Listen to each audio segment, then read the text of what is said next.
Una advertencia en este episodio por un error, pues hablo en algunos sitios de mendonesios en vez de melanesios, que es como se llaman correctamente a este pueblo de Oceanía, y también hablo de Makir en vez de Makira, que es el nombre correcto de una isla de la Salomón. Perdón por la equivocación y nada, vamos al episodio. ¿Cómo fueron los primeros contactos entre europeos y polinesios y entre europeos y mendonesios? ¿Cuál fue el resultado de las primeras colonizaciones de las islas del Pacífico?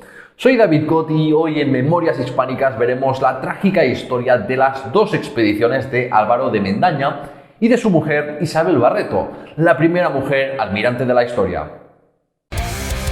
Memorias Hispánicas. Todo el mundo conoce los grandes éxitos de conquistadores de renombre como Hernán Cortés o Francisco de Pizarro, o por ejemplo del éxito del Galeón de Manila. Pero la historia del crecimiento del Imperio Español estuvo llena de fracasos también. Y hoy precisamente toca hablar de una de esas historias de fracasos coloniales y de ambiciones y esperanzas destruidas por la crudeza de la realidad. Desde el Virreinato de Nueva España se habían llevado a cabo con éxito el proceso de conquista de Filipinas para establecer un enclave desde donde comerciar con China y otras potencias asiáticas y como base para futuras conquistas en tierra firme de Asia. Y en el Virreinato del Perú pues no se querían quedar atrás y surgió la iniciativa de explorar las islas y tierra firme que encontrasen en el Pacífico Sur. Este nuevo ímpetu explorador surgió por una mezcla de las leyendas grecolatinas de las islas asiáticas de Crisi y Argyre, conocidas en español como Islas Rica de Oro y Rica de Plata, y las historias orales que circulaban entre los quechuas sobre unas islas llenas de oro que los españoles imaginaron que podían ser las regiones o islas bíblicas de Ofir y Tarsis, de donde el rey Salomón consiguió mucho oro. Leyendas y creencias como estas, y las provenientes, por ejemplo, del viaje de Marco Polo, o asunciones de tradición griega como la existencia de un gran continente en el Pacífico Sur para compensar así el peso de las masas terrestres del hemisferio norte, la mítica Terra Australis incógnita, que será, por cierto, especialmente relevante en el próximo episodio de Quirós, fueron todas importantísimas en la formación del Pacífico en el imaginario español y europeo de los siglos XVI y XVII. Entonces estaba don Lope García de Castro actuando como gobernador provisional durante los 5 años en que no se nombró un virrey de Perú y aprovechó para encargar la expedición de búsqueda de islas y de tierra y también de la Terra Australis a su inexperto sobrino de unos 25 años de edad, Álvaro de Mendaña. Lo acompañó el cosmógrafo Pedro Sarmiento de Gamboa, con el que, por cierto, tuvo numerosos desencuentros por su brutalidad y por sus intrigas y insubordinaciones. La expedición contaba con 2 navíos y una tripulación de unos 150 hombres, varios de ellos esclavos negros, 4 frailes y 2 mineros también. Según una carta del Perú colonial, además de motivaciones económicas y científicas, la expedición servía para dar trabajo a hombres desocupados y criminales de Lima. De hecho, casi todos los 70 soldados de la expedición eran criminales, incluido uno que estaba en el corredor de la muerte. Y a diferencia de los oficiales, no les avanzaron ningún sueldo porque su remuneración era lo que consiguiesen de botín. La primera expedición de Álvaro de Mendaña partió el 20 de noviembre de 1567 del Callao, ciudad que nació como puerto de Lima, por estar solo a unos pocos kilómetros de la capital, y que desde entonces, de hecho, ha sido el puerto más importante del Perú. En su ruta, avistaron el pequeño atolón de Nui, en las islas Tuvalu. Pensaron en desembarcar, pero con los fuertes vientos y corrientes era demasiado arriesgado, y 2 semanas después llegaron al arrecife llamado Roncador de las Islas Salomón. Al cabo de una semana, el 7 de febrero de 1568, la tripulación vio la tierra más grande de todo el viaje, una de las mayores islas del archipiélago que llamaron Isla de Santa Isabel, y esperanzados rezaron fervientemente. Pequeñas canoas con decenas de melanesios los recibieron y los españoles les dieron algunos regalos en señal de paz. Pero aún así los nativos estaban desconfiados y no hacían caso a las señales de Mendaña para que subieran a bordo. Un marinero español decidió saltar al agua y nadar hasta una de las canoas para que así perdiesen el miedo. Tras esto, 24 mendonesios desnudos subieron por las cuerdas de los barcos españoles, aún con bastante miedo, y los españoles los recibieron ahí pues con abrazos, comida y bebida. Ahí les dieron pues obsequios, pese a que no gustó tanto que algunos intentasen apropiarse de cosas que no les habían ofrecido. Y se alegraron de ver cómo uno de los nativos pudo repetir muy bien el Padre Nuestro. Al día siguiente encontraron una buena bahía en donde anclar las naos. Los frailes bajaron una gran cruz y Mendaña tomó posesión formal de la isla en nombre de Felipe II. Las relaciones con los nativos empezaron bien, con más intercambios de regalos e incluso hubo un extraordinario intercambio cultural de música y danza al tocar los españoles instrumentos como tambores, trompetillas y vihuelas, un instrumento similar a la guitarra, mientras los mendonesios usaban una bocina de caracol y una especie de flauta. El capitán general intentó explicarle al jefe mendonesio, Vilebanarra, dónde estaba Castilla y quiénes eran Felipe II y Dios. Tras la explicación con señas y mapas, Mendaña hizo componer un documento en señal de que Vilebanarra indicaba que era vasallo del rey. Pero claro, vete tú a saber que entendía el pobre hombre y al final estos documentos no eran más que papel mojado, como documentos similares que se formaron en la colonización española de Guinea Ecuatorial, como ya vimos en el episodio extra 17, la colonización española de Fernando Po. En la isla de Santa Isabel, una parte de los miembros de la expedición empezaron la construcción de un pequeño bergantín para así acceder a las aguas más inaccesibles para las naves grandes y conseguir provisiones frescas, mientras que el resto hicieron patrullas de reconocimiento de la tierra donde habían desembarcado en las zonas del interior de la isla. Los otros que se quedaron en la isla de Santa Isabel descubrieron que la isla estaba dividida políticamente entre varios caciques y que algunos se oponían vehementemente a la presencia española y se empezaron a aliar con varios jefes así para matarlos y comérselos. Los españoles así aprendieron de que estas gentes pues eran caníbales y lo confirmaron cuando un cacique llegó mientras hacían misa en la playa con un cuarto de un chico y su brazo, como un ofrecimiento así para que Mendaña se lo comiese. Claro, algunos soldados conmocionados se prepararon para abrir fuego ante tal barbarie, pero Mendaña los contuvo, aceptó el presente y enterró al cuarto de niño en la playa, cosa que ofendió a los nativos e hizo que se largaran cabizbajos. A los pocos días, Vilebanarra se mostró menos amistoso y al pasar por una aldea por la que habían pasado antes, se encontraron que estaba deshabitada. Claro, hay que entender que desde la perspectiva indígena era desconcertante la llegada de estas personas tan extrañas y diferentes a ellos. No entendían de dónde venían ni con qué propósito. ¿Eran espíritus? Confirmaron que no al observarles mear o que podían ser heridos. Con lo difícil que era conseguir cocos o raíces, no podían estar dándoles todo el rato una comida que para ellos también era necesaria. Ni mucho menos cerdos, que eran muy escasos y en algunos grupos melanesios eran vistos como animales rituales que no eran de consumo habitual, como para los españoles. Es por eso que hubo más de un intento de ataque con flechas y piedras que fueron fácilmente rechazados, eso sí, con los arcabuces españoles. O que a veces los nativos gritasen ¡fuera, fuera!, una palabra que ya habían aprendido rápidamente del español.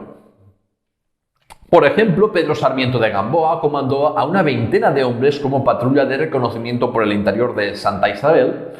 Cientos de guerreros melanesios estaban esperándoles con flechas preparadas y alarmado Sarmiento intentó sin éxito tomar como rehén a Vilebanarra. Los indígenas empezaron así a disparar las flechas, a lo que Sarmiento respondió disparando al aire y viendo que no servía para cesar sus ataques y que un español fue herido, los soldados ya dispararon a uno y Sarmiento lo terminó con un golpe de espada, lo que provocó que se dispersasen. Cuando regresó Sarmiento, Mendaña se mostró enfadado porque hubiese recurrido a la violencia y provocase el fin del trato amigable de Vilebanarra. Aunque dado que los nativos empezaron a atacar, la reacción yo creo que fue proporcionada. El capitán del bergantín construido confirmó que Santa Isabel pues, era una isla, no la Terra Australis Incógnita, y pudo bautizar casi todas las islas de las Salomón, tales como Guadalcanal o la isla de San Cristóbal, hoy conocida como Maquir. En el archipiélago no encontraron el famoso oro bíblico, pero el nombre de las islas Salomón ya se quedó para toda la vida. El recibimiento por parte de los nativos en las islas que visitaron fue de lo más variado, desde amigables hasta los ataques más intensos, incluyendo ocasiones donde inicialmente parecían amistosos y luego cuando se giraban, atacaban a los españoles cobardemente por la espalda. Quedó claro que no habían encontrado tierra firme, sino un archipiélago. Así que el bergantín volvió a Santa Isabel. En Santa Isabel las relaciones con el cacicazgo de Villavanarra habían mejorado y ambos lados estaban aprendiendo lo suficiente del idioma de cada uno para mantener pues, una cierta comunicación. Pero aún así el capitán general decidió abandonar la isla de Santa Isabel.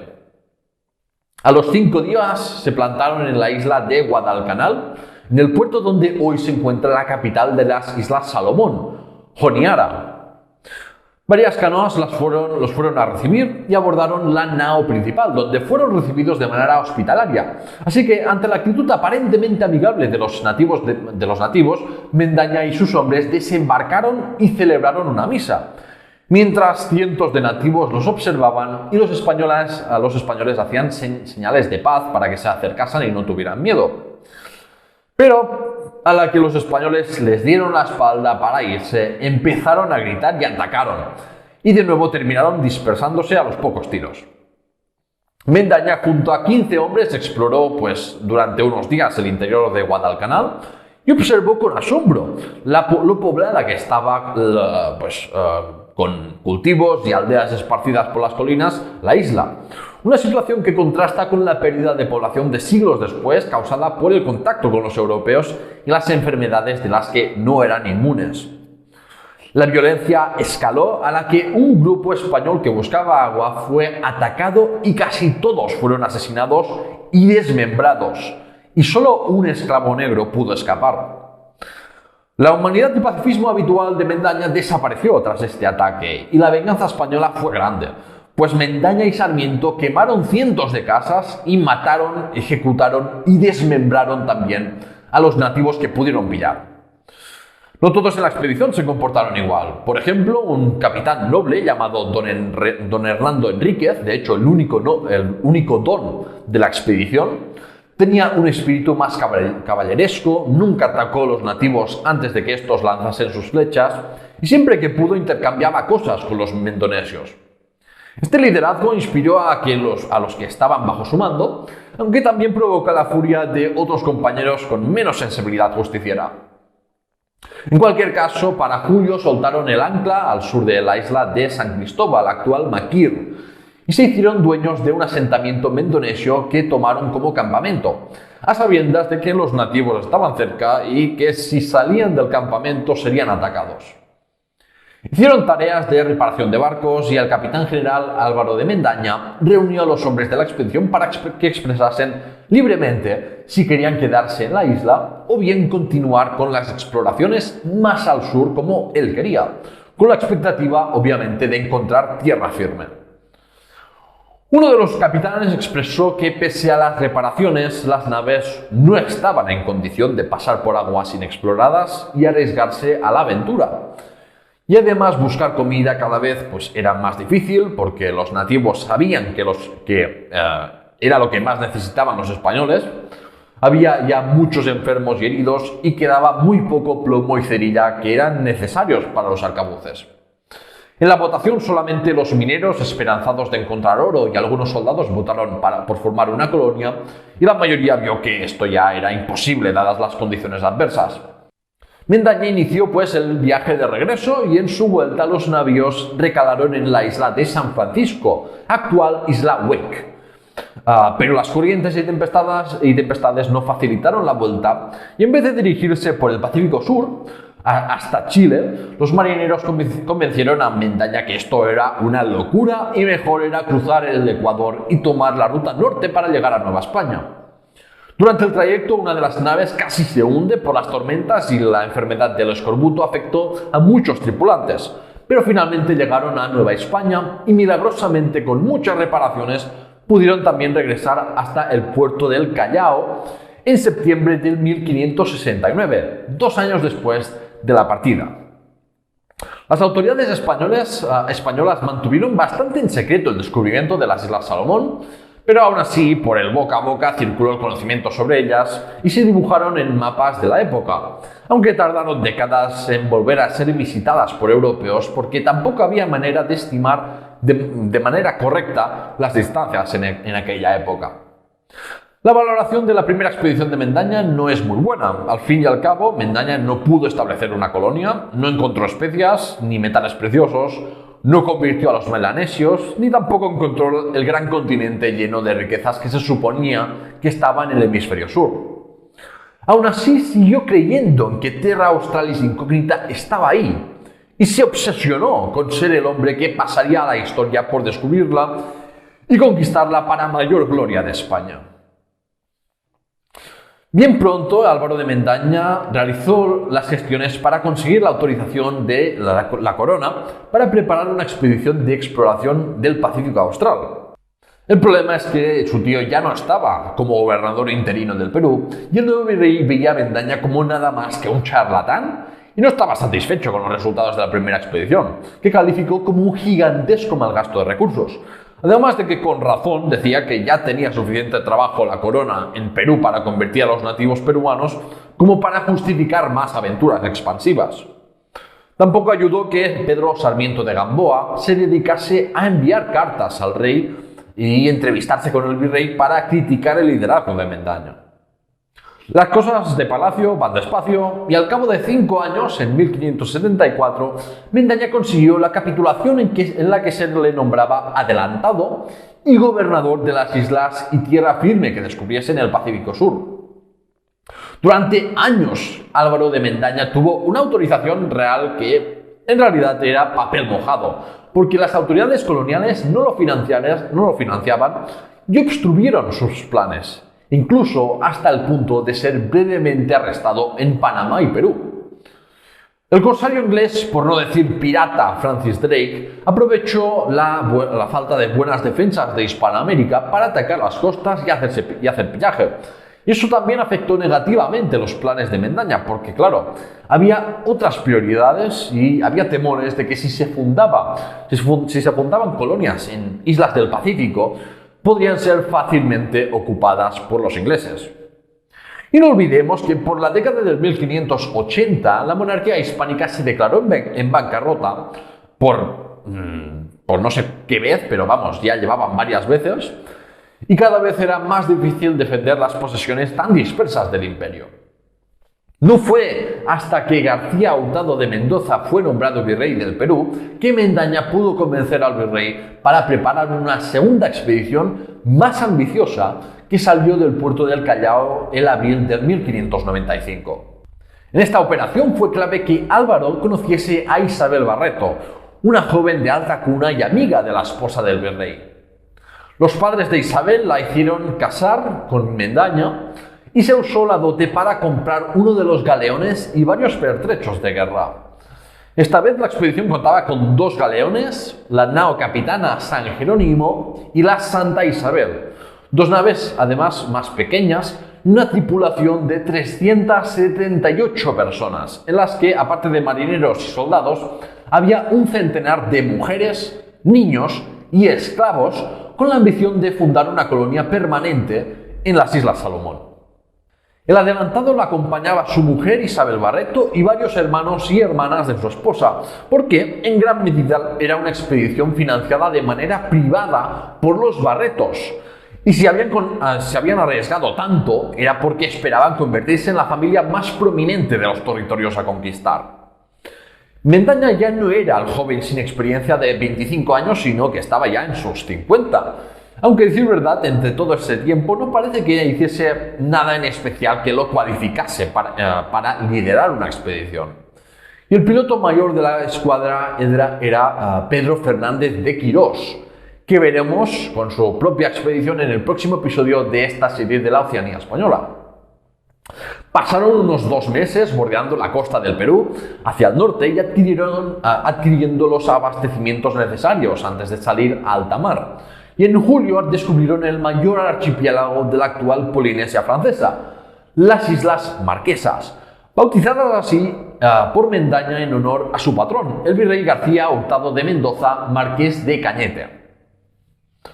Pasaron un tiempo explorando las Islas Marquesas y en el primer encuentro entre europeos y polinesios intercambiaron algunos balazos, muy estándar todo, mientras que en los barcos imperaba pues la alegría y la esperanza y se celebraban 15 bodas entre los que iban a ser los pobladores de la Salomón.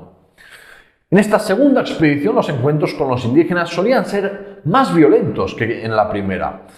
En buena parte por culpa de los españoles, porque de nuevo había criminales a bordo que tenían el gatillo fácil y por cualquier trivialidad disparaban. Por ejemplo, hubo un cabronazo que disparó a un isleño con un niño en brazos solo porque decía que tenía que mantener su buena reputación de buen tirador. A lo que el piloto mayor Quirós le preguntó que de qué le serviría ser buen tirador si iría al infierno por semejante crimen. Abandonaron las Marquesas y se echaron de nuevo a la alta mar en busca de la Salomón. Una noche Mendaña ordenó celebrar un gran banquete porque creía que llegaría a la Salomón el mismo día siguiente. Pero cuán equivocado estaba. Tampoco se le podía culpar mucho porque, claro, en aquella época no se conocía cómo calcular correctamente las longitudes y se subestimaba por mucho las distancias y lo grande que era realmente el Mar del Sur, el Océano Pacífico. Pero créeme que todos se arrepintieron de haber comido y bebido de más ese día. Los días siguieron pasando, durante el trayecto avistaron pues algunos arrecifes e islotes como Niulaquita, perteneciente a Tuvalu, pero a pesar de que necesitaban agua dulce, pues no pudieron desembarcar porque la costa estaba llena de arrecifes. Lo que habían pensado que era cosa de un día resultó convertirse en un mes en alta mar. Y la gente se preguntaba ya si Mendaña no sabía cómo volver a las Islas Salomón, que de hecho no lo sabía, o si sabía hacia dónde estaban yendo. En una noche de tormenta y poca visibilidad, la nao capitana perdió de vista el galeón Santa Isabel cerca de la isla volcánica de Tinacula, perteneciente a las Islas Santa Cruz y situadas un poco más al este de las Islas Salomón. Unas cuantas canoas salieron a recibirlos y Mendaña les habló en lo que sabía de la lengua aprendida en la Salomón, pero vio que no lo entendían pese a ser melanesios como los isleños de las Islas Salomón. Indecisos, finalmente los nativos atacaron lanzando flechas y con los arcabuces los españoles mataron e hirieron a unos cuantos y la mayoría se largaron despavoridos. Tras esto, una de las fragatas salió en busca del Santa Isabel, pero no pudieron encontrarla. Una hermana de Isabel Barreto, recientemente casada con el capitán de Santa Isabel, rompió a llorar y muchos otros se sintieron afligidos, porque muchos de los 130 tripulantes del Santa Isabel eran amigos o familiares. Había niños ahí y además muchas de las provisiones necesarias para sobrevivir.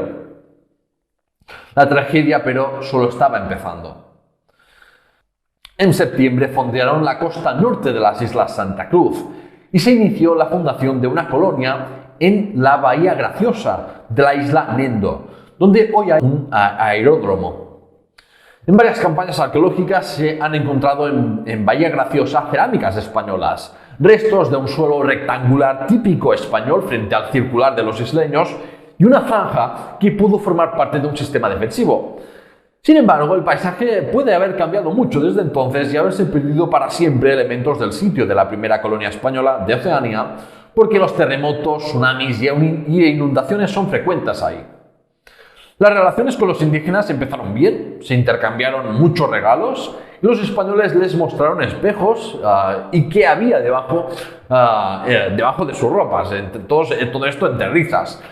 Pero la entrada en erupción de la isla volcánica Tinacula era un mal presagio.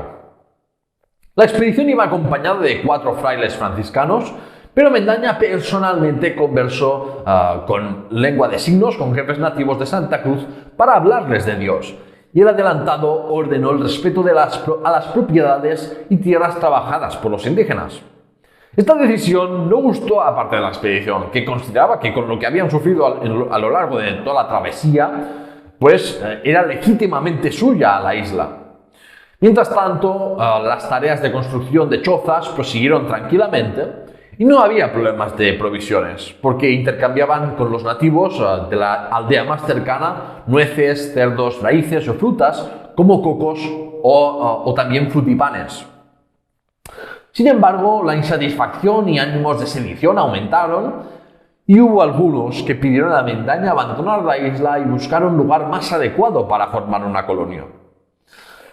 Al ver que el adelantado no hizo caso a sus peticiones, los indeseables de Lima idearon ya un plan para matar indígenas y de esta manera provocar el corte de suministros para los españoles que harían que Mendaña no tuviera otra opción que abandonar la colonia en construcción. El ardiente ánimo colonizador se vino pronto abajo con un duro baño de realidad. Y es que muchos de los que se habían unido a esta empresa buscaban hacerse ricos inmediatamente con metales preciosos y sin dar un palo al agua. No construir casas y labrar tierras, que para eso, no hacía falta venirse a una isla perdida del Pacífico para trabajar tanto. Para más Inri, se desató una epidemia de malaria que afectó a gran parte de la tripulación y a los colonos, y entre los que enfermaron estaba el propio Álvaro de Mendaña.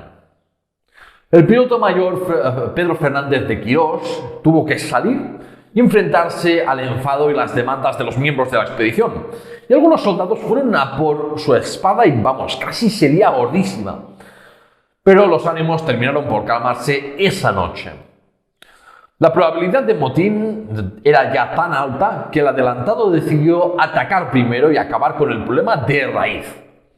La mañana siguiente, Mendaña, sus cuñados y varios leales se dirigieron al fuerte que estaba construyendo el contramaestre, que este contramaestre había sido expulsado por sus intrigas y el intento de asesinato de uno de los cuñados del adelantado, y Mendaña ordenó la muerte de los traidores en nombre del rey. Tras la matanza se hizo una misa, pero las cosas se pusieron aún más feas. Al amanecer, un pelotón de 30 soldados habían salido para conseguir más comida con la ayuda de un generoso jefe mendonesio llamado Malope, con las órdenes expresas de no hacerle ningún daño. El buenazo de Malope había organizado un banquete, pero en unas circunstancias, confusas, un arcabucero le disparó y otro remató el asesinato cortándole la cabeza al pobre Malope. Y esto, señoras y señores, es lo que pasa cuando juntas las circunstancias inciertas de una expedición de colonización con que buena parte de la tripulación esté compuesta por criminales de la peor calaña.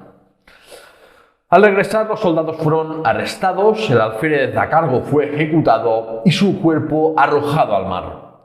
Su mujer lloró amargamente. Para intentar recuperar la confianza de la aldea de Malope, Mendaña mandó dejar la cabeza del alférez frente a la casa de Malope, pero la furia de los nativos por el asesinato y por las demandas de comidas continuas de los españoles ya no podían aplacarse y atacaron la colonia de los españoles. En un ataque que duró toda la noche, todo el día y la noche, un español murió y otros tantos fueron heridos en la defensa de la colonia, y cuando en venganza estos incendiaron algunas casas y canoas de la aldea indígena. Se seguían sumando muertes por la malaria, cayó el capellán y muy enfermo Álvaro de Mendaña dictó su última voluntad la noche del 17 de octubre de 1596. Una noche de eclipse lunar total que fue interpretada de nuevo como un mal presagio. Al día siguiente murió el adelantado y por su testamento nominó a un cuñado suyo capitán general, y la esposa que dejaba viuda quedó como gobernadora de la flota y colonia y heredera de sus propiedades, derechos y títulos. El cuñado y Quirós llegaron a un acuerdo de paz con los aldeanos de Santa Cruz, pero con las muertes que se amontonaban el propósito de la colonia ya se desvanecía. A los pocos días el hermano de la gobernadora murió a causa de una infección por el ataque de una flecha. Y de esta forma trágica, doña Isabel Barreto quedó técnicamente como la primera mujer almirante de la historia. Del balance del mando de Isabel Barreto, la historiografía ha quedado prendada de las palabras de Quirós, quien la retrató como una mujer despiadada, tirana, egoísta y clasista, que mientras la tripulación se moría de sed usaba la poca agua que tenían para lavar sus ropas. Claramente a Quirós y a otros hombres de la expedición no les gustó ser mandados por una mujer. Pero es que además Quirós tuvo otros motivos para ponerla a parir. Porque años más tarde hubo un litigio entre Quirós e Isabel y su nuevo marido por los derechos de gobernación sobre las Islas Salomón. La historiadora Mercedes Maroto ha cuestionado las acusaciones de Quirós contrastándolas con otras fuentes contemporáneas sobre Isabel Barreto. Y ha hablado, por ejemplo, que sin las conexiones sociales y el dinero de Isabel, difícilmente se hubiera producido la segunda expedición de Mendaña. Pero es que además, en varias ocasiones, Isabel intervino para evitar refriegas entre la tripulación, para evitar conflictos con los nativos o para evitar la ejecución del soldado que asesinó a Malope, argumentando que ya suficiente sangre se había vertido. Tras la muerte de su marido, Isabel consultó con los marineros la opción de buscar primero el Santa Isabel y luego ir a Manila. Y mediante la persuasión, y no como una tirana autoritaria, los convenció. Demasiadas muertes habían ocurrido para fundar la miserable primera colonia española de Oceanía, así que la adelantada Isabel Barreto ordenó abandonar las Islas Santa Cruz y zarpar con las 3 naves disponibles en busca del galeón que se había perdido y que creían que podía haber llegado a las Islas Salomón. Desenterraron el cuerpo de Mendaña para evitar que fuese profanado y lo cargaron en la fragata y abandonaron a los perros de la expedición en la playa, excepto a uno, que nadó hasta los barcos y por su lealtad, por su fidelidad, fue subido a bordo. La adelantada no encontró la Salomón o el Santa Isabel, así que puso rumbo hacia Manila, una travesía que estuvo llena de calamidades, ya que perdieron 2 de las 3 naves que quedaban. Lo curioso y a la vez trágico es que si hubiesen navegado unos días más hacia el oeste, seguramente habrían encontrado el Santa Isabel, porque los restos arqueológicos han revelado que los hombres, mujeres y niños a bordo sí llegaron al destino inicial de la expedición, concretamente al norte de la isla de Maquir en la Salomón. Como no tenemos documentos sobre lo que les pasó, solo podemos especular y formular varias teorías. Para empezar, no sabemos si llegaron bien o si llegaron como náufragos, si estuvieron poco tiempo en la bahía de Papua y luego se fueron a otro sitio y se perdieron, o si ocuparon una aldea en Indonesia en vez de construir una aldea propia desde cero, cosa que parece probable dado que se han encontrado elementos tanto indígenas como españoles en lo que antes había sido una próspera aldea indígena que fue abandonada en torno al siglo XVII. En todo caso, la colonia española de San Cristóbal no parece que durara más de unas semanas o meses y luego es probable que fueran aniquilados por las epidemias o por los nativos. Pese a que también hay teorías que afirman que algunos se pudieron mezclar con los indígenas. Otra de las naves perdidas por el camino sí llegó a buen puerto, en la isla de Mindanao, al sur de Filipinas, mientras que la fragata que llevaba el cuerpo de Álvaro de Mendaña fue encontrada en una costa con toda la tripulación muerta. En cuanto al galeón San Jerónimo, en los últimos días del penoso viaje a Filipinas, la gobernadora estaba afligida, llorosa y preparada para morir en cualquier momento. Poniendo todos los hechos encima de la mesa, podemos valorar a Isabel Barreto como una mujer mucho más compasiva y pacífica, como se la ha pintado normalmente, así como una lideresa que escuchaba a los suyos, pero sin dejarse intimidar o manipular por los hombres de la expedición. Los loros terminaron cuando, tras mes y medio en alta mar, los supervivientes llegaron a Guam, las Islas Marianas. Y como los chamorros del Guam ya estaban acostumbrados a las visitas de marineros españoles, intercambiaron cocos, arroz, pescado y agua potable por piezas de hierro. En febrero del 1596 llegó a Manila el San Jerónimo con menos de 100 de las más de 350 personas que tenía originalmente la expedición. Y para más Ingrid, 10 de estos murieron a los pocos días por los efectos del escorbuto, hambre y sed sufridas. Al pensar que los supervivientes habían llegado de las islas Salomón, ricas en oro, los ciudadanos de Manila fueron a recibir a Isabel como si fuera la reina de Saba, que en la Biblia recaudó el oro para el rey Salomón.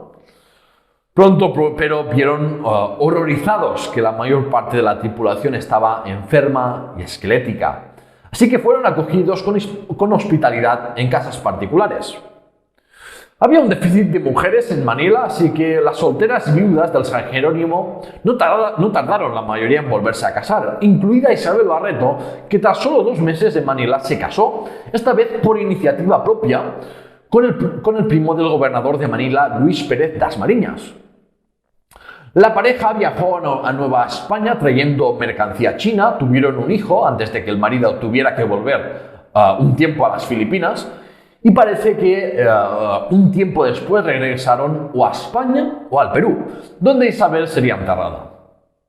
Las expediciones de Mendaña habían conseguido descubrimientos científicos relevantes para el conocimiento español del Pacífico, pero se pueden tildar de fracaso, porque ni consiguieron riquezas, ni conversiones al catolicismo de los nativos, ni pudieron establecer una colonia. Y todo esto al coste de muchas vidas españolas y nativas. Y hasta aquí la historia de las 2 expediciones de Álvaro de Mendaña. En el próximo episodio de esta serie de la Oceanía Española veremos cómo el piloto mayor de la segunda expedición, Pedro Fernández de Quirós, heredó el sueño de Mendaña de descubrir y evangelizar Terra Australis. Apoya la historia de España, Memorias Hispánicas en Patreon si quieres ayudarme a seguir adelante con el proyecto, y acuérdate de suscribirte o seguirlo en redes sociales. Gracias por escucharme y ¡hasta pronto!